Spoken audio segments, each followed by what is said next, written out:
Bonjour. Bonjour. C'est Sophie Delamotte. Elle va encore m'engueuler.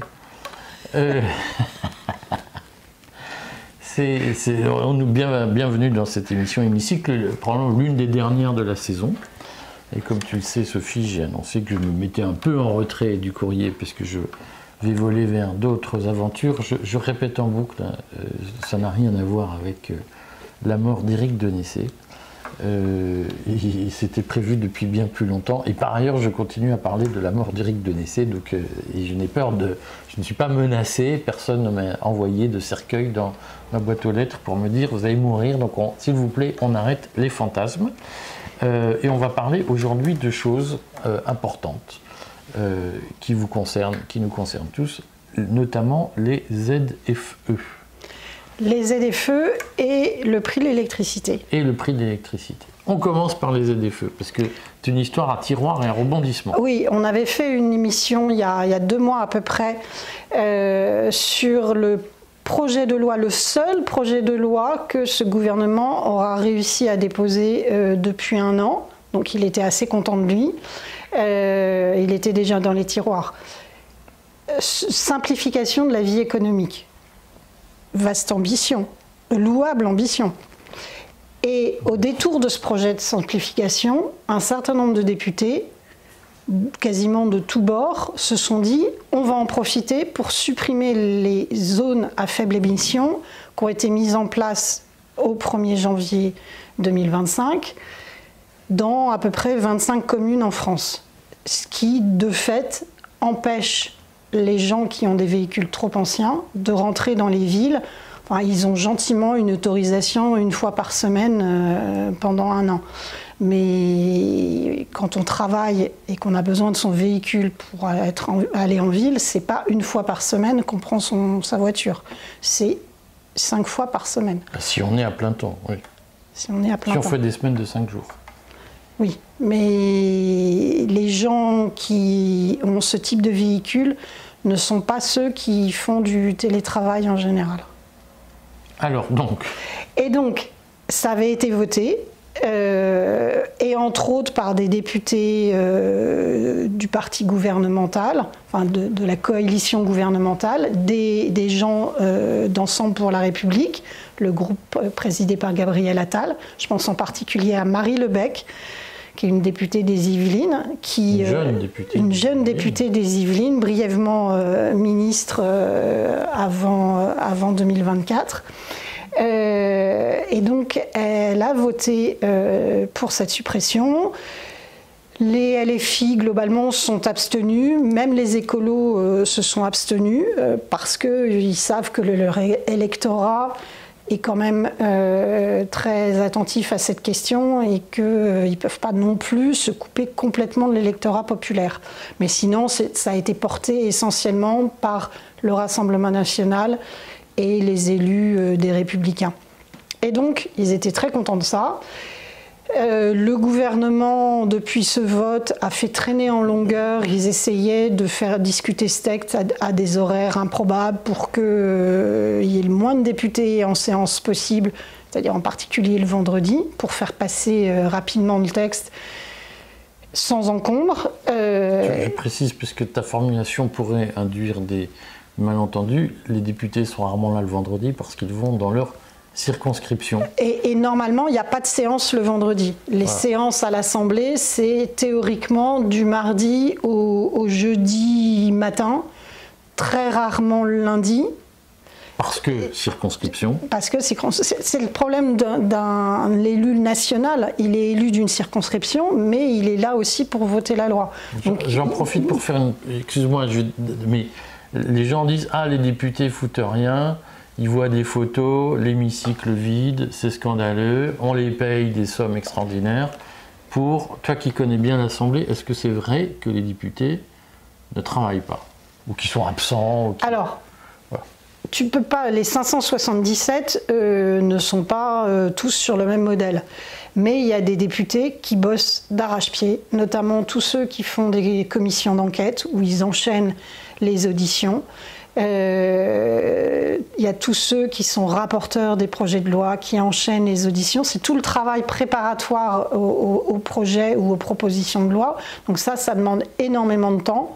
Donc ils sont très présents là-dedans. Ils sont présents, par exemple, le mardi matin, il y a quelque chose qu'on ignore complètement parce que je ne crois pas que ça soit diffusé ou très peu. C'est les questions orales sans débat. C'est des questions directes au ministre sur des points très précis qui concernent les circonscriptions. Globalement, ça intéresse que les gens de la circonscription, c'est pas des débats d'ampleur. Madame machin le supermarché qui va fermer, la maternité, le tracé de la route, la RD 784, voilà, ou le pont, voilà. Donc non, ceux-là travaillent beaucoup et le reste du temps, ils sont très demandés en circonscription. Ce sont des gens qui sacrifient pendant longtemps leur vie personnelle et familiale parce que les week-ends, ils sont invités de partout.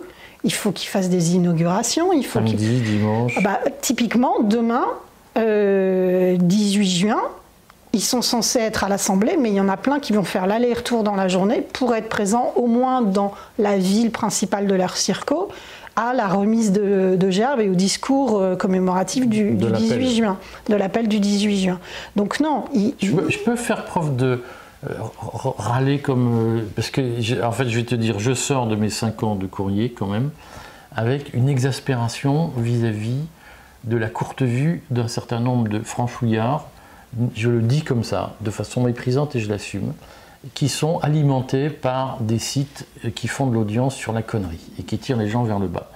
Et donc, moi, je suis exaspéré de voir cette espèce de fond anti-parlementariste. Et démagogique. Et démagogique, où les mecs disent, ils sont déconnectés de la réalité, regardez, ils ne sont pas dans l'hémicycle, ils ne sont pas dans l'hémicycle parce qu'ils sont dans la circonscription. Alors, à un moment donné, qu'est-ce que vous voulez ? Vous voulez des députés qui vivent à Paris, qui ne viennent jamais dans leur circonscription ? Ou vous voulez des députés qui viennent aussi dans la circonscription? Est-ce que vous voulez des députés qui se contentent de voter ou est-ce que vous voulez des députés qui travaillent réellement aux lois? À ce moment-là, il faut les laisser faire des travaux en commission. Alors, j'ajouterais qu'il y a quelque chose qui a été extrêmement dommageable au système et du coup qui a pu entretenir ce terreau anti-parlementaire, c'est, je crois que c'était passé sous Hollande, c'est l'interdiction d'avoir un mandat local dans une commune. Le non-cumul des mandats. Le député-maire, c'était quelque chose d'extrêmement précieux. Mais il ne pouvait pas être à plein temps dans sa mairie et à l'Assemblée. Voilà. Oui, mais... Mais est-ce qu'un maire a besoin, surtout dans une grande commune où il a des services importants, est-ce qu'il a besoin d'être présent tout le temps? Je dis ça vis-à-vis des gens qui disent « Ah, regardez, c'est scandaleux, ils touchent 20 000 € par mois et ils ne vont même pas voter. » Et je trouve ça extrêmement agaçant. Alors d'abord, ce n'est pas 20 000 € par mois. Sauf que dans l'esprit des gens, les indemnités parlementaires s'ajoutent, les indemnités de mandat s'ajoutent à la rémunération mensuelle. La rémunération mensuelle est de 7 300, c'est ça? Brut. Donc en fait, en gros, ils ont 5 000 € par mois. Net. Ils ont les indemnités de frais de mandat, c'est tout ce ce que sont les charges liées au mandat. Mais typiquement, quand c'est nous ce qu'on appelle les frais professionnels, c'est quand ils doivent inviter des gens à déjeuner, quand ils reçoivent justement leurs électeurs à l'Assemblée, ils leur payent le repas. Donc ça, c'est sur leurs frais de mandat. Puis en plus, il y a une enveloppe pour rémunérer les assistants. Et ça, en théorie, ils ne peuvent pas le toucher. Alors, il y en a qui emploient leur conjoint non officiel. Ça s'appelle une maîtresse.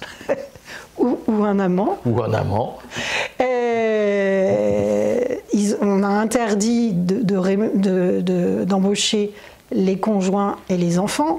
Mais sauf que c'est totalement hypocrite parce qu'il y en a qui du coup ont dû licencier leur épouse mais ont continué à payer, à rémunérer leur maîtresse qui elle ne travaillait pas. J'ai un exemple très précis, la maîtresse ne travaillait pas, l'épouse travaillait et l'épouse s'est retrouvée licenciée. On va pas passer toute l'émission, voilà. Mais j'ajoute que ça a favorisé par ailleurs l'échangisme, puisqu'il y a eu des échanges d'épouses. Tout à fait. Voilà. Bon, mais je voulais redire ça parce que, évidemment, qu'on pourrait, le Courrier a toujours refusé de le faire, mais on peut faire de l'audience en tapant « Ah, regardez, ils foutent rien, c'est scandaleux, ils se prennent plein de pognon ». Comme le dit Sophie, il faut savoir si on est lassé de la démocratie ou pas. D'abord, il y a des députés qui foutent rien et il y a des députés qui sont des pourris, on est d'accord. Simplement, jeter le bébé avec l'eau du bain, c'est absurde parce que si vous avez des députés, si vous allez élire, c'est comme la fonction de la démocratie, il faut que ces députés ils puissent avoir une action. Et donc, c'est compliqué pour moi d'entendre des Français dire ils sont déconnectés, ils ne s'occupent pas de nous, ils méprisent le petit peuple. Et quand ils viennent en circonscription qui ne sont pas en hémicycle, ah voyez, ils ne foutent rien, ils ne votent pas. Ce côté franchouillard qui se plaint de tout et qui n'a aucune cohérence, ça m'agace et j'en veux beaucoup aux influenceurs qui sont généralement financés par la Macronie, financés par le système, en loose day, pour vous maintenir vers le bas en disant « Ah, voyez, c'est des nuls. Ouais. » Et à côté de ça, c'est des gens qui, en circo, disent « Mais moi, je veux voir mon député. » Et là, ils considèrent leur député comme une assistante sociale qui va leur débloquer des subventions, qui va rédiger des courriers à leur place. Voilà, on demande aux députés d'être le mouton à 5 pattes. Ah, j'en connais quelques-uns qui n'en peuvent plus. Ils ne me disent pas parce qu'ils ont être élus. Moi, comme je ne me demande pas être élu, je peux vous le dire, il y a des Français qui se croient être des grands gens, en tout cas des gens très bien, et on est quand même dans un pays d'avachis et d'assistés. Tout le monde n'est pas avachi, tout le monde n'est pas assisté, mais quand on se met dans les responsabilités publiques, on voit quand même qu'il y a des gens qui tirent vraiment sur la corde en expliquant je fais partie des honnêtes gens, enfin, je fais partie des avachis, surtout, je le redis, c'est pas tout le monde. Mais c'est une minorité substantielle. Voilà, c'est à mon avis au moins 30 ou 40% de gens dans ce pays qui considèrent qu'ils sont des honnêtes gens et que d'ailleurs il faut tout faire à leur place parce que, allez, bon, voilà. J'ai bien râlé. Les ZFE. On revient aux ZFE, ces mesures anti-pauvres qui veulent réserver les centres-villes aux riches. Rappelons encore une fois, ce n'était pas dans le texte. Ce sont les députés qui, par voie d'amendement, ont supprimé le dispositif de loi qui avait créé les ZFE en 2018. Donc, et depuis que le vote a été obtenu, c'est-à-dire que ça a été supprimé de la loi de 2018, le gouvernement et le président Macron n'ont eu de cesse de dire « Vous inquiétez pas, on va revenir là-dessus parce que c'est hors de question qu'en gros, on laisse la parole au peuple », ce qui est assez révélateur et parfaitement scandaleux, surtout pour des gens qui n'ont que démocratie à la bouche. Et donc, aujourd'hui, 17 juin, le texte va être voté, ce qu'on appelle le vote solennel, c'est-à-dire, comme c'est après les questions d'actualité en général, il y a à peu près les 577 députés dans l'hémicycle. Et alors, on sait depuis ce week-end que le groupe EPR, donc le groupe du président de la République, Ensemble pour la République, présidé par Gabriel Attal, ne votera pas ce texte. Alors que c'est un projet de loi, c'est le gouvernement qui l'a présenté, donc le gouvernement qui le soutienne. Et la fameuse Marie Lebec dont je parlais... Pourquoi ils ne veulent pas le voter? Explique. Ben justement, parce que pour eux, la ZFE, c'est le monde idéal. C'est comme ça qu'on va sauver la planète. Ils ne veulent pas voter un texte sans ZFE. Exactement. Ils veulent revenir à la ZFE. Et ils sont prêts à sacrifier leur texte de simplification économique qu'objectivement les entreprises et par exemple le MEDEF, CGPME et UDP appelaient de leur vœu. Le texte a été travaillé depuis au moins 3 ans avec les associations professionnelles. C'était vraiment très attendu. Par ailleurs, il y avait des simplifications en matière environnementale qui étaient attendues par les agriculteurs. Et là, ils sont prêts à sacrifier leur texte pourvu que la mesure ZFE ne soit pas conservée. C'est-à-dire que ils veulent garder la ZFE. Ils veulent à tout prix garder quoi qu'il en coûte. Mais s'ils rejettent le texte, est-ce qu'il y a une possibilité qu'une version adoptée au Sénat rétablisse la ZFE? Alors, là, va y avoir de toute façon ce qu'on appelle une commission mixte paritaire. Non mais avant là tu vas trop vite. Ce qui est cocasse, c'est que la fameuse Marie Lebec dont je parlais, qui a voté la suppression des ZFE, bien qu'appartenant au groupe EPR, a été désigné pour être la porte-parole de son groupe pour dire qu'il n'allait pas voter le texte. Donc ces gens sont schizophrènes. En fait, moi je n'arrive pas à comprendre, c'est pourquoi la ZFE est un marqueur aussi important, parce qu'à une époque on a dit c'est l'Union européenne qui l'exige pour verser des prêts, des je sais pas quoi, c'est faux. C'est pas l'Union européenne qui exige les ZFE, c'est une mesure française. Moi je ne comprends pas pourquoi c'est devenu un enjeu aussi important, parce qu'au fond... Il y a une crispation, je pense en particulier à celle qui pour moi est la caricature de cette crispation, c'est Agnès Pannier-Runacher, elle porte cette crispation sur sa figure. Et ce qui est atterrant, et Géraldine Wössner du Point a écrit des papiers très bien sur ce sujet-là, Agnès Pannier-Runacher n'a de cesse de répéter des éléments de langage qui sont produits par les associations écologiques et qui sont des contre-vérités. Dire qu'il y a 48 000 morts par an, tu sais, c'est sur le périphérique et sur les murs, sur les ponts, partout en France, il y a ce slogan 48 000 morts par an. C'est une pure invention. Oui, mais c'est comme les morts de Covid. Alors ils sont revenus, Agnès Pannier-Runacher est revenue après, elle a dit seulement 40. C'est totalement faux. On estime que les morts dues à des maladies respiratoires qui seraient liées à la pollution automobile, c'est à peu près 2 à 3 000 morts par an. Alors, bien sûr, c'est déjà trop, mais parler de 48 000 morts par an et dire c'est un argument imparable et les ZFE sont absolument indispensables, c'est un raccourci, mais qui est profondément anti-scientifique d'abord, et c'est, pour moi, c'est une aberration. Et donc, ils se basent là-dessus pour dire c'est bien. En fait, c'est parce qu'ils ont décrété que c'est eux qui avaient la parole de vérité et que tout le monde devait se soumettre. Et ils sont dans, tu sais, c'est tous ces papiers sur la post-vérité. C'est eux qui doivent, qui détiennent le pouvoir de dire le réel, de dire la vérité. Et tout ce qui s'y oppose, c'est du complotisme. Du populisme. Du populisme, de la démagogie, c'est l'extrême droite. Et ça, c'est vraiment... Cette crispation-là, pour moi, est vraiment dommageable à l'idée même de débat démocratique. Parce que quand tu assènes des arguments comme cela, c'est impossible, en fait, Qu'est-ce que tu peux répondre à ça, à part dire c'est du mensonge, quoi. C'est extrêmement difficile, surtout quand tu as tous les médias qui reçoivent Agnès Pannier-Runacher, qui lui déroulent ce tapis rouge-là. Donc c'est vraiment très difficile. Et il y a quelques voix qui commencent à s'élever en disant mais attendez, si le Parlement a voté ça, bah, c'est difficile de passer outre. Vous n'acceptez pas la parole du Parlement. Mais on a fêté justement il y a très peu de temps le 20e anniversaire du référendum de 2005. On en est toujours au même point. Ça s'est sans doute accentué. Ça a été un coup de tonnerre à cette époque-là. Non seulement le vote non, mais le fait que Sarkozy, là pour le coup, en utilisant le Parlement, revienne dessus. Et là, en fait, c'est même la parole du Parlement qui est remise en cause.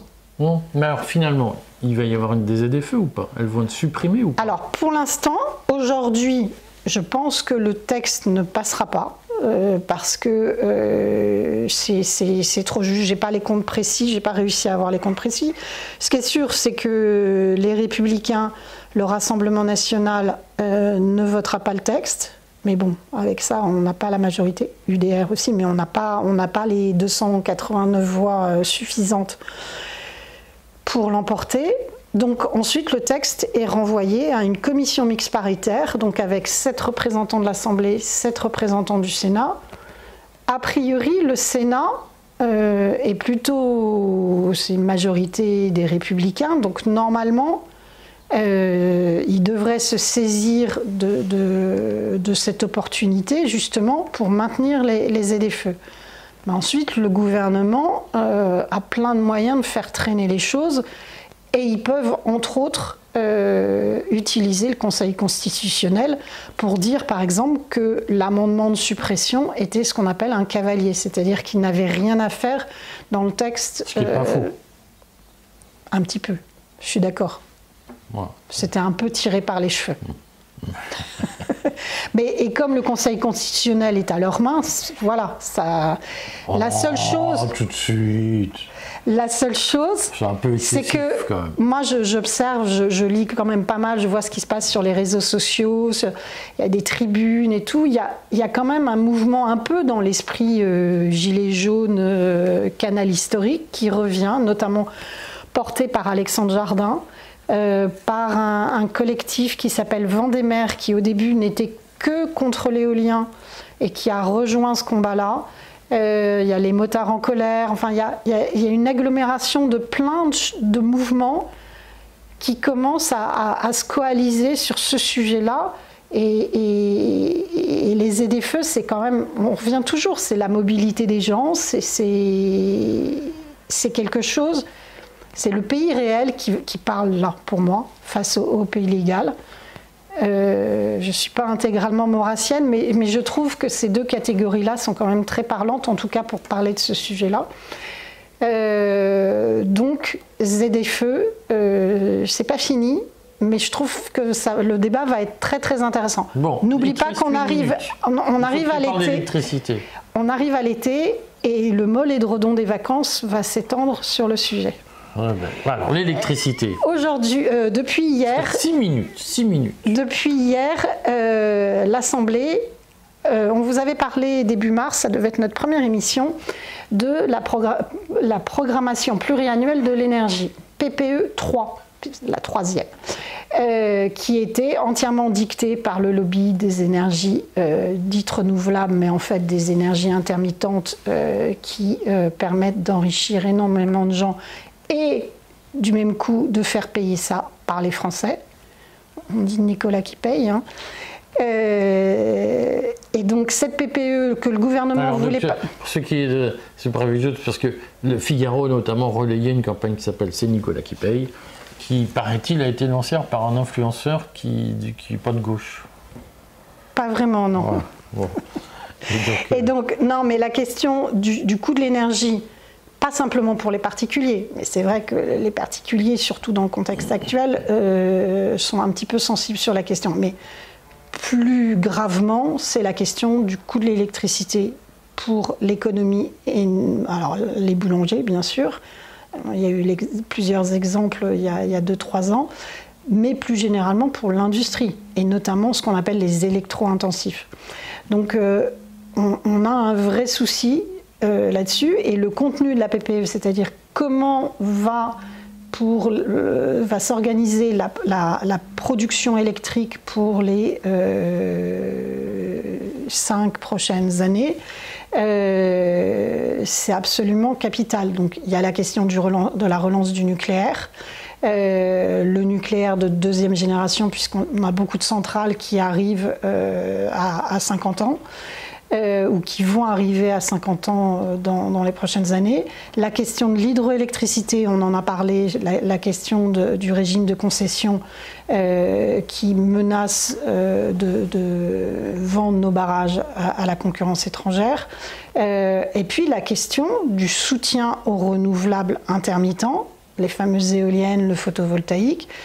Dans l'éolien, notamment la question de l'éolien en mer où les producteurs, les promoteurs éoliens ont négocié un tarif à 200 €, alors que le tarif nucléaire est à 60 €. Toute cette différence, c'est reporté sur les factures électriques de tous les Français et de tous les consommateurs électriques. Donc il y a des vrais enjeux. Et puis derrière, il y a aussi l'enjeu du raccordement des réseaux, justement pour absorber ces renouvelables. Cette PPE, le gouvernement voulait la passer par décret. Heureusement, ça a été coupé net avec une menace de censure, notamment venant du Rassemblement national. Du coup, on a choisi... Si vous entendez un bruit, c'est le chien qui ronfle. C'est moi qui l'ai endormi. Le Sénat voyant ça, a choisi de faire et d'adopter une proposition de loi. Donc c'est le sénateur Grémillet, qui est un sénateur des Vosges, qui est très investi sur la question énergétique. Et ils sont arrivés à un texte, alors, qui n'est pas complètement satisfaisant, parce que pour moi, mais ça c'est mon avis, il laisse la part trop belle à l'éolien et au photovoltaïque. Il y a une illusion sur le photovoltaïque, je ne comprends pas, alors que c'est purement chinois, ça n'engraisse que les Chinois, ça ne fonctionne pas et ça pollue derrière. Enfin, passons. Et donc, cette PPL a été inscrite à l'ordre du jour de l'Assemblée. La discussion a commencé hier, jusque tard dans la nuit.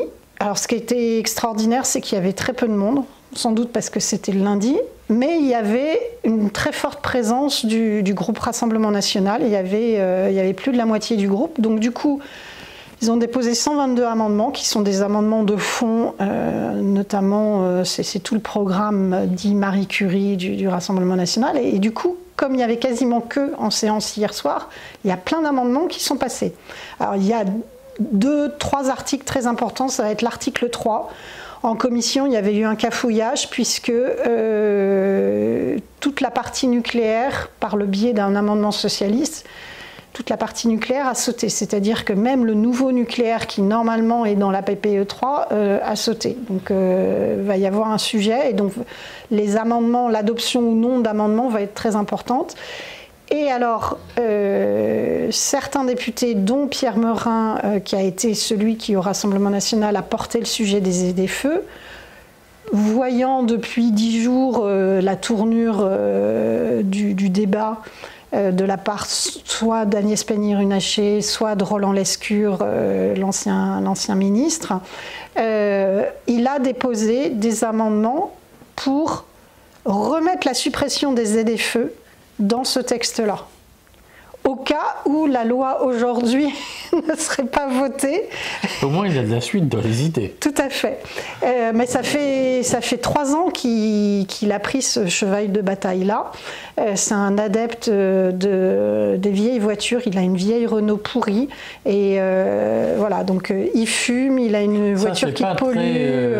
C'est pas très défense de l'industrie française, ça, une vieille Renault pourrie. Il a une Renault d'occasion, voilà. Et puis, il va y avoir, c'est Nicolas Maisonnet qui avait fait une proposition de loi sur l'hydroélectricité, qui réintroduit des mesures de sa proposition de loi pour justement supprimer le régime de concession. On en a parlé lors d'une émission précédente. Donc en fait, il y a un certain nombre de mesures plutôt bien pour l'énergie qui vont être apportées au débat. Donc ça va être très intéressant. Cette proposition de loi n'a pas grande chance d'être adoptée. On va payer l'électricité plus cher ou pas ? C'est clair que la PPE 3, en fonction du contenu de la proposition de loi Grémillet, va être amendée, mais clairement, ils sont tenus par les lobbies, notamment le lobby France Énergie Renouvelable, qui veut davantage d'éolien, davantage de photovoltaïque, davantage de réseaux, de raccordement des réseaux extrêmement coûteux, notamment pour l'éolien en mer. Et ça, c'est forcément... On a estimé, les différents spécialistes du sujet ont estimé le surcoût à 300 milliards d'euros. Et ça, forcément, c'est nous qui allons payer. Bon. Tu t'appelles Nicolas ? Je m'appelle Nicolas, je ne le savais pas, mais oui. Mais moi, je me chauffe au bois et je m'éclaire à la bougie, donc ça ne pose pas de problème. Bon, c'est une blague. Il faudra qu'on fasse quelque chose là-dessus. Merci Sophie, tu étais très en forme aujourd'hui, je trouve. Merci. Et puis, tu avais oublié de couper ton téléphone. Et bravo. Toi aussi. Et je suis désolé pour les bruits du gros Golden Retriever que je peux vous révéler maintenant qu'il y a un Golden Retriever dans les coulisses de l'émission. À bientôt. À très bientôt.